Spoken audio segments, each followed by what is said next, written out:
بسم اللہ الرحمن الرحیم۔ السلام علیکم۔ وہ دلہن بنی کئی گھنٹوں سے بیٹھی تھی۔ اس نے سرخ رنگ کا جوڑا لازم تن کر کے رکھا تھا۔ اس نے سر اٹھا کے ایک نظر کمرے میں دوڑائی۔ بہت ہی اچھی بیڈ اسے جہیز میں ملا تھا۔ اس کے والد نے اسے بہت سارے سامان دیے تھے، لیکن اسے اس چیز کا کوئی فائدہ نہیں لگ رہا تھا۔ کون سا وہ کسی شہر میں بیاہ کر آئی تھی جو اتنا سارا سامان دیا؟ وہ تو ایک گاؤں میں بیاہ کر آئی تھی۔ اسے پتا نہیں تھا کہ اب وہ اس گاؤں میں کیسے گزارا کرے گی۔ اسے اپنے گھر والوں سے یہ امید نہیں تھی کہ وہ اسے گاؤں میں بیاہ دیں۔ اس نے بی اے کیا تھا۔ اسے لگا کہ اسے اتنی تعلیم دلوائی گئی ہے جو خاندان کی باقی لڑکیوں کو نصیب نہیں ہوئی۔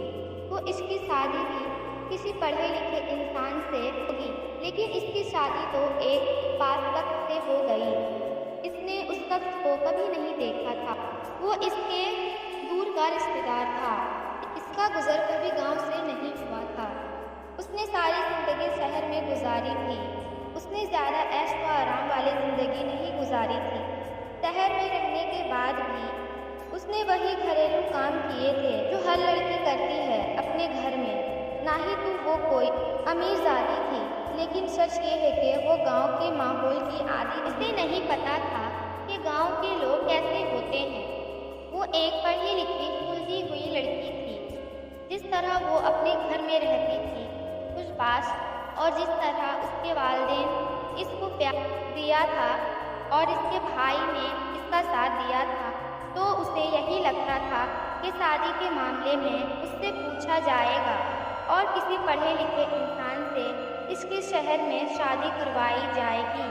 لیکن اچانک اس کے گھر والوں کو پتہ نہیں کیسے بھوت سوار ہو گیا کہ اس کی شادی گاؤں میں رہنے والے ایک میٹرک پاس تک سے کر دیا۔ یہ خبر اس کے سر میں پہاڑ کی طرح گری تھی۔ وہ سمجھ گئی کہ گاؤں کے کسی جاہل گوار کے سر پہ مجھے تھوپا جا رہا ہے۔ اس کے گھر والوں نے ایسا کیوں کیا؟ مگر یہ بیچاری تو دلہن بنی بیٹھی کب سے انتظار کر رہی ہے، جس کو اس نے آج تک دیکھا ہی نہیں۔ اس کا ذہن ہر طرح کے برے حالت کے لیے تیار تھا کہ وہ جاہل بھی ہو سکتا ہے، وہ بدصورت بھی ہو سکتا ہے، اور گاؤں والے سب کے سب جاہل ہی ہوں گے۔ اس نے اپنا ذہن ان سب باتوں کے لیے تیار رکھا تھا تاکہ اسے مزید کو دھپکانے لگا۔ اچانک سے دروازہ کھلا اور اس کا دولہا اندر آیا۔ اس نے سر اٹھا کر دیکھنا چاہا اسے، مگر ہمت نہیں ہوئی۔ ڈر کے مارے اس کی جان جا رہی تھی۔ اس کا شوہر آیا اور سامنے پڑے جگ سے پانی کا گلاس بھرا اور پینے لگا۔ اس نے ایک نظر اٹھا کر دیکھا، دل کو تھام کے۔ وہ ایک خوش شکل انسان تھا۔ اس کی عمر لگ بھگ 25-26 سال کی ہوگی۔ اپنے دولہے کا چہرہ دیکھ کر اس نے دل ہی دل میں شکر کیا کہ یہ بدصورت نہیں ہے۔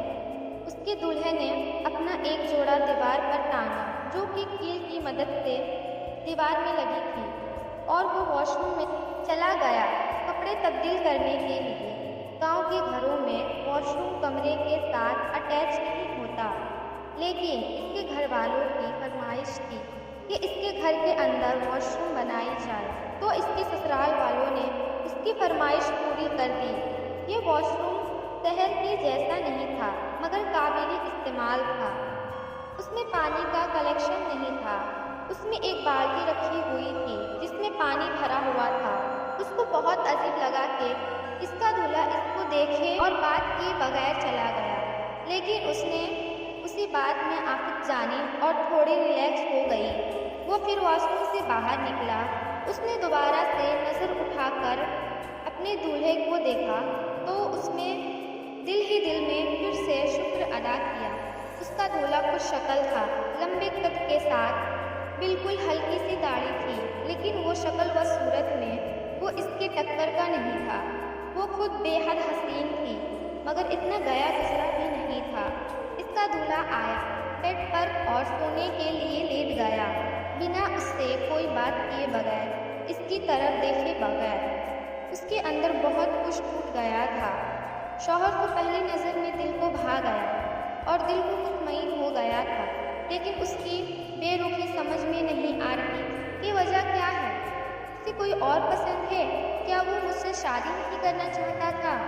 اس نے دل ہی دل میں سوچا۔ اسے لگا تھا کہ اس کا شوہر اس کے حسن پر فدا ہو جائے گا۔ وہ لارب جس کے حسن کے چرچے پورے خاندان میں مشہور تھے، اس کے شوہر عزیز نے ایک سیکنڈ کے لیے بھی نظر کو اس کے حسن پر ڈالنا گوارا نہیں